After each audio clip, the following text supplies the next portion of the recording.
For better and for worse, Pokemon Legends Arceus is, at last, the reinvented Pokemon that fans have demanded for years. Developer Game Freak has scrapped nearly everything I've come to expect from a Pokemon RPG, rethinking even its most basic systems from the ground up, and blending a fair amount of action into its turn-based gameplay. A lot of this transformation pays off, and that we get to interact with creatures that have never felt more alive in more dynamic ways. But Pokemon's evolution is not yet complete, because the semi-open world around all of that feels like an unimpressive afterthought due to its bland emptiness.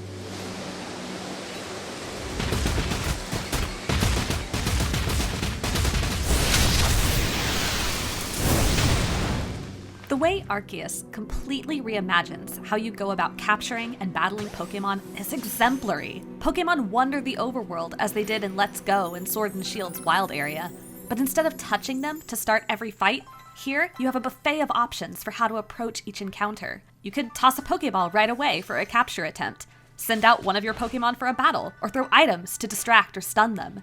That alone mixes things up quite a bit. More than in any other Pokemon RPG, wild Pokemon react to you like actual creatures with distinctive behavioral quirks, including both cute flourishes and things that affect gameplay. Some Pokemon will flee the second they see you, requiring you to hide in tall grass to get a good shot in. Others might attack you directly, and you'll have to dodge roll or take a hit to your limited health bar. And then there's the delicious terror of running across a massive, red-eyed alpha Pokemon in the wild. There is nothing quite like getting kicked across the prairie by a giant fire-breathing Rapidash. Battling, too, has received an overhaul that adds a new strategic layer, most noticeably with the addition of strong and agile attacks that let you either give up future turns for an extra powerful move, or sacrifice power to bring your turn back sooner, respectively. It's a neat touch that feels inspired by Bravely Default's clever system. But that said, many wild encounters are over so quickly that it never comes into play. It's more helpful in longer battles, but if either you or your opponent is switching Pokemon in and out a lot, the turn order ends up shifting in weird and unpredictable ways, so this system could use a little fine-tuning. Between that and a lot of other changes, there's a lot to learn and adapt to here, even for longtime fans. Certain moves and status effects like Rollout or Sleep work very differently, and there are no held items or abilities either. The vast majority of these changes are for the better, tightening up battles effectively within the faster-paced, damage-heavy framework. Other major changes are noticeable outside of battle, like you can both evolve Pokemon and change their movesets directly from the convenient menu as soon as requirements are met. Arceus is also much more difficult than any Pokemon game in recent memory, in part thanks to the more demanding action mechanics, but also because Pokemon overall just seem to do more damage. And even early on, you can run across powerful monsters that can wreck your entire team. This is a welcome removal of Pokemon's historical training wheels, but it does lose a lot of the series' past accessibility as a result, which is worth keeping in mind, given its wide-ranging, all-ages fanbase. And no, there's no easy mode.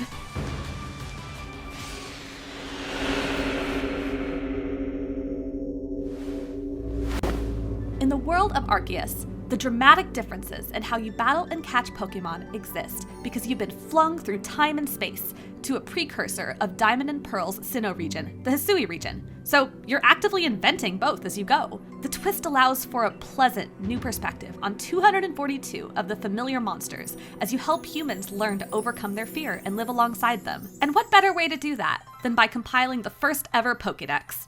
Beyond just catching every Pokemon once, fully filling out an entry involves completing bonus tasks unique to each, which can involve battling, witnessing them using certain moves, encountering them in specific circumstances, or finishing side quests. Filling out the Pokédex is necessary for progression milestones and rewards, but it's also a fulfilling task on its own.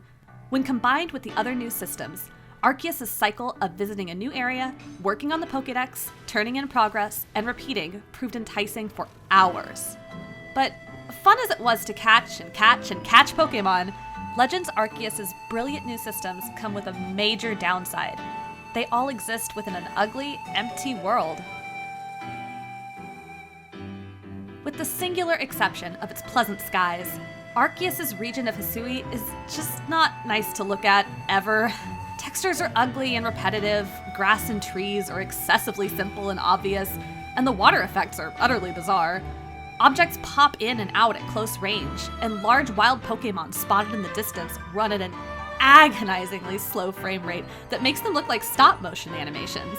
We've seen too many pretty open-world games on Switch now for this kind of thing to slide.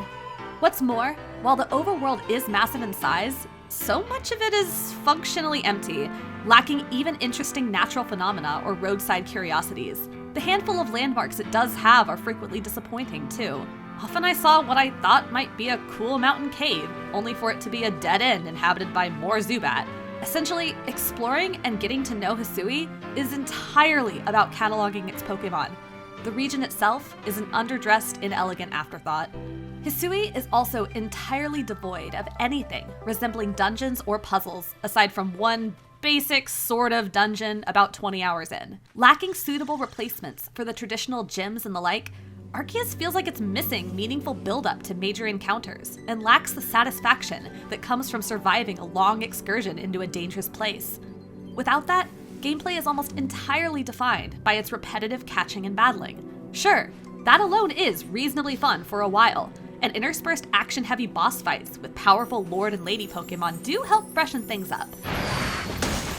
But then I reached Arceus' ending of sorts. When credits roll after about 30 hours, the ending, you see, is really more of an Act 1 finale, leading directly into an additional 30-plus hours of side quests, battles, story, and legendary encounters. A lot of that extra content is pretty fun, including a tough boss battle and some excellent Pokémon hunts that fully embrace Arceus' strategic overworld creature-catching mechanics. But one massive piece of Arceus' second half sucks: actually finishing it. The true ending is gated behind two massive and frustrating collectathons that can take hours if you're not lucky with certain spawns or, in my case, able to trade with other players. I understand that Pokemon has always had its share of obtuse challenges, but never have they been required to achieve a satisfying ending.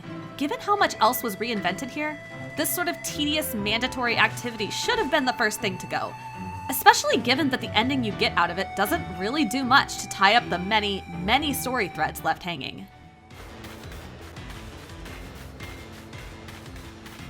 I am left feeling so torn about Pokemon Legends Arceus. On one hand, its revamped systems are utterly revolutionary to the series I grew up with. It sheds both stale battle mechanics and an outdated progression system that sorely needed a shakeup. And the new replacements are incredibly fun, even after hours of repetition.